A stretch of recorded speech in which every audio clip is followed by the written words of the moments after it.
time guys ng ampalaya namin. Oh, di ba? Meron pa sa pinakababa ha. Kunin mo 'yun. And guys. Ayan ang mga bunga. Oh, ay, Mars, meron pang mas ano pa doon oh. Kung ilang beses na kaming naka-harvest dito, guys. Maraming beses na, ayan. Asan yung tiwati dyan? Ayun, nakuha na niya. May isa pa pero medyo maliit. Wala na. Meron? Isa lang yan nakita ko. Ayun oh, may maliit doon oh. Yung na-harvest mo. Dali, ayan oh, 3, 4. Meron pang maliit doon. Alang naman kukunin mo na may liliit. Hindi At makukunin. Ayan guys. Magdayo-dayo pa. Huwag mo na kunin to guys. Kunin mo niya. Lalaki pa yan. Hindi, kunin mo. Masisira yan. Dadangawin yan. Kunin mo, maluluman. Kala mo naman nag-aaway na naman kami guys. Ano pa? Ampalaya ito. Oh, yung pa may ampalaya pa. O saan pa yung isa kaya dito? Meron pa dito. Nakita mo? Hindi. Oh, hanapin mo. Pag hindi mo nahanap yun, sige, tundukin ko yung mata mo. Saan?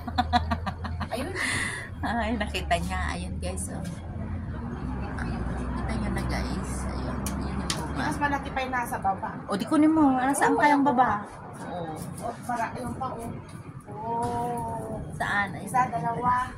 Nasaan? Ayun, oh. Silipin mo doon. Ay, ayun. Oh. Oo. Meron pa dyan sa baba na matuwa.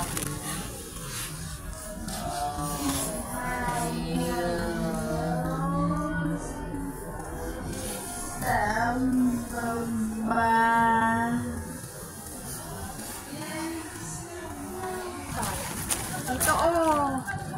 Ayan sa baba. Dito oh. Ayan.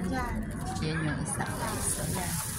Para kaming siratok-tok na dito guys na ano, saan yung isa? Ay, ayun oh. Hindi, pwede na to Mars. Pwede na. Ayun siya guys oh.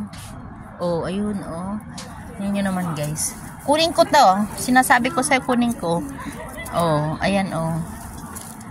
Ito guys oh. Ay, meron pa doon oh. Ang dami pa palang bunga guys oh. Yan, kunin na natin kahit hindi. Sabi niya kunin natin guys. Kasi matigas ang ulo din niya yan. Ayan, nakuha na natin guys. Oh, diba?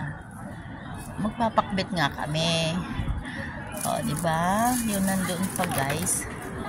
Marami pa doon. Ang tagal ng buhay itong ampalaya namin na to guys. Nakailang harvest na po kami. Buhay na yung ano. Oh, kinuha ko na oh. Hindi kasi baka mag-ano to kasi nagkuwot na siya ba? Ha? Nagkuwot. Magkakaroon siya ng anong buhay na buhay.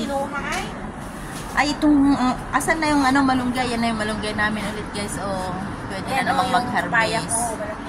Asan yung papaya? Asan yung papaya? Ay, Tinamot yung pinagulaman natin na hindi na namin tinirahan ng kamote yan na buhay na. Ay. Ayan. Sinabi pa. Ayan guys, yung papaya. Mandiyan yung mga kabuti. Ay, mga kabuti. Mga halokbati. O. Ito na naman yung aming garden guys. Kaya hindi kami nawawalan guys ng ano. Ay, may bunga dito Mars oh.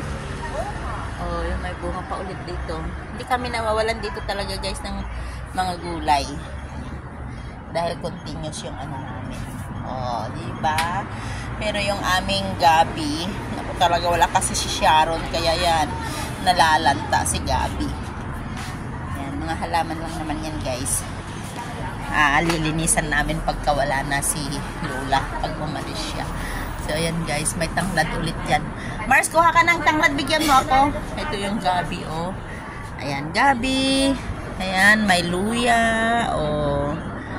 May luya yung Gabi, namamatay-matay na siya. Kasi laging nadidiligan. Masipag yung taga-dilig. Diba? Ayan. Nag-aaway na sila doon. Wala na akong pakialam doon. Kasi away sila. Ginupit-gupit ko yung ano, kinuha ko. Ayan. Ang baba nito guys, ayan. Park. Ayan na guys. And that is for our harvesting ng ampalaya namin guys. Asaan ang nadagdakal? Asaan ang malaki?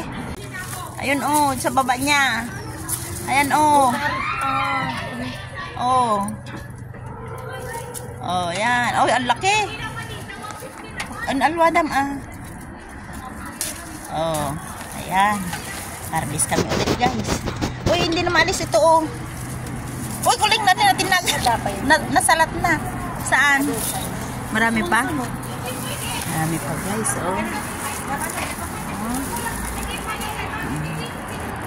Nanin yung mga guys. Talagang ang sipag niya guys. Ang sipag ng ampalaya. Ayun pa. Mayroon na naman for next week. Ayan. Paano ang kinakain kasi nila guys, yung aming pinaghuhugasan, yung mga gayami na galing kay rabbit, yung mga ano namin, ito guys, alam nyo ano ito guys, mabango to, yung pandan yan guys, mabango. Ano yan, mayroon na naman kaming bago, hindi pa nasaringit na naalis yung isa. Ayan na naman yung bago namin guys. So tingnan niyo yung puon, yung pinakaano niya guys, yung mga pinaghuhugasan ng mga bigas, yun, binidilig po dyan. Ayan, may luya din guys. So and thank you guys, at magluluto na kami ng pinakbet. Bye bye. So, ayan na yung... natin sa linggo ng Di ba gagawa tayo ng Marlena, bukas. Ayun yung maliliit, ilagay mo doon. Itlog. Kulang yung ampalaya dyan? O tama na yan? Lagyan natin ng itlog bukas. Ito yung na-harvest namin guys. Diba? Diba ang dami?